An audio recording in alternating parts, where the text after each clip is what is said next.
Hello everyone, welcome back to our channel. In today's video, I'm going to show you how you can log into WorkUp. Watch the video till the end so that you'll be able to do the following activities by yourself. Before moving on to the video, make sure you like this video and subscribe to our channel. Okay, now let's move straight into the video. Open your WorkUp app, then tap on Login. Now here you can enter your email and tap on Continue with Email, or directly log in with Gmail account or your Apple ID. Enter your Gmail.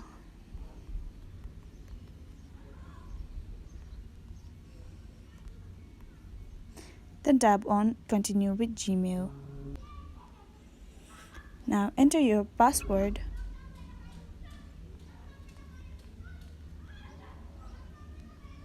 Then tap on Login.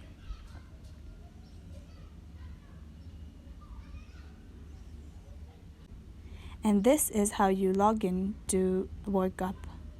Thank you so much for watching till the end. That is all for today.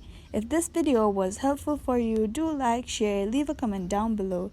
Subscribe to our channel and hit the bell icon so that you will get notified when we post new videos.